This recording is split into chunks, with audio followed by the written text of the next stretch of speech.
Salut tout le monde et bienvenue aujourd'hui dans cette nouvelle vidéo news K-pop en date du 10 novembre 2024. Donc on est parti tout de suite avec la première news, une petite news, on commence tranquillement.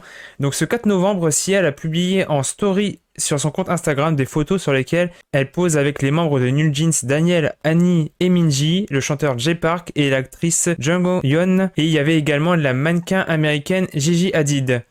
Une belle brochette de stars, non? On enchaîne avec la deuxième news. Vous vous souvenez de l'affaire de l'agression du fan de Jessie? Eh bien, il y a du nouveau puisque la police a décidé de retenir aucune charge contre la chanteuse. Petit rappel de l'histoire pour ceux qui n'ont pas trop suivi. Il y a un fan qui avait demandé à Jessie de prendre une photo avec elle, mais l'artiste avait gentiment refusé lorsqu'un individu à proximité, que la chanteuse dit avoir vu pour la première fois ce soir-là, est arrivé et a frappé le fan. On voit sur les images de vidéosurveillance que Jessie a essayé d'arrêter l'individu dans un premier temps avant de finalement partir en se sentant impuissante devant la situation. J'ai d'ailleurs fait une vidéo, vous pouvez voir sur la chaîne YouTube où je vous montre la vidéo de surveillance. Les autorités ont déclaré qu'il y avait peu de preuves qui indiquaient que Jessie avait participé à l'agression ou aux menaces contre la victime et qu'elle n'avait pas non plus tenté d'aider l'agresseur à échapper à l'enquête. Par contre, Koala, l'ami producteur de Jessie qui était aussi là ce soir-là, lui va être poursuivi pour agression et menace. On passe à la troisième news. Et là, cette fois-ci, ça concerne New Jeans. Ce 6 novembre, la Commission coréenne des normes de communication a annoncé lors de sa 30e Assemblée générale une mesure disciplinaire de prudence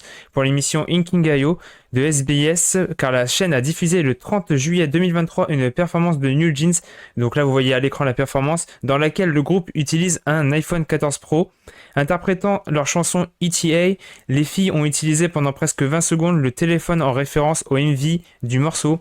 La mesure disciplinaire a été décidée par la commission car cela est considéré comme de la publicité, ce qui est interdit lors d'une performance, sauf si une autorisation a été approuvée avant. Cette mesure peut avoir un impact sur le futur renouvellement de la licence de SBS.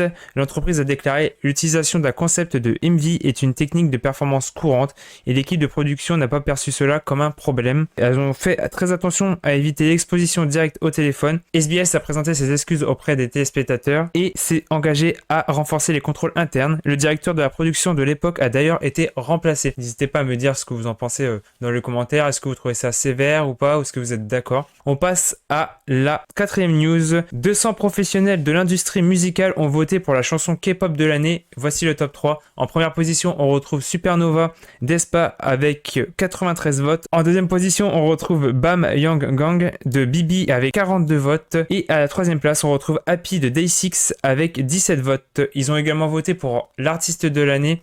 Et on retrouve encore la première place Aespa, cette fois-ci ex aequo avec Day6 et ses 59 votes.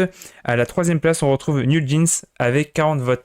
N'hésitez pas à me dire en commentaire pour vous quelle est la chanson de l'année et qui est l'artiste de l'année. Bien sûr, ne vous battez pas dans les commentaires, c'est une question de goût. On passe à la cinquième news. Alors que des rumeurs de comeback solo de Jisoo de Blackpink commençaient à circuler, Bissou, l'agence de la chanteuse, a démenti celle-ci en déclarant: les rumeurs de retour en solo de Jisoo ne sont pas vraies. L'artiste a l'intention de se concentrer sur sa carrière d'actrice. Elle prépare actuellement le film Omniscient Reader et le drama Newtopia. Pour ceux qui ont vu le drama Snowdrop, n'hésitez pas à me dire en commentaire si vous avez aimé ou non la prestation de Jisoo dans la série. Et voilà, donc on passe maintenant à la news suivante. On termine avec une bonne news. C'est le rappeur Benzino et sa femme Stéphanie Michova qui ont récemment accueilli leur premier enfant, un petit garçon. Stéphanie a déclaré sur Instagram: le petit Rubin Lim a rejoint notre famille après un travail rapide et furieux de 4h30. Bravo aux parents, on leur souhaite beaucoup de bonheur.